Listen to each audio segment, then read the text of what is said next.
یہ بھائی نے پوچھا کہ گھر پہ لوڈو کھیلنا کیسا ہے؟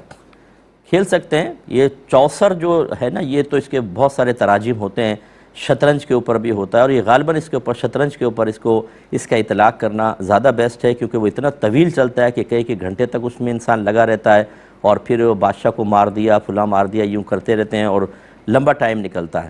لیکن لوڈو جو ہے یہ تو بہت مختصر وقت کے اندر ختم ہو جاتی ہے. یہ گیم مباح ہے. اس میں صرف یہ ہے کہ ایک تو نماز قضا نہیں ہونی چاہیے اس کو عادتاً نہ کھیلا جائے ڈیلی، کیونکہ عادتاً کھیلیں گے تو پھر اس میں ضرور وقت قاضی، اور بہت زیادہ لمبا نہ کھیلا جائے. ایک دو لوڈو کھیل لی بس ختم بات، ایک دو دفعہ ایک دو گیم کھیل لیے. اور اسی طرح اس میں کوئی جھگڑا نہ ہو. یہ ہم نے دیکھا ہے کہ جو ہار جاتا ہے اس کا مذاق اڑاتے ہیں، پھر وہ غصے میں آ جاتا ہے اور لڑائی جھگڑا شروع ہو جاتا ہے، کینہ بیٹھ جاتا ہے دلوں کے اندر. کہ اگر بیوی نے شوہر کی گوٹ پیٹ دی تو شوہر ناراض ہو گیا، اور پھر یہ ناراضگی بعد میں بھی رہتی ہے. جو اپنے باطن پر اتنے کنٹرول نہ رکھنے والے افراد ہوں، ان کے لیے تو نہ کھیلنا بہتر ہوتا ہے. اور پھر اس میں مذاق اڑانا ہوتا ہے، مذاق اڑاتے ہیں، جو ہار جاتا ہے تالیاں بجتی ہیں جی. اسی طرح اس میں شرط وغیرہ لگا کر نہ کھیلا جائے.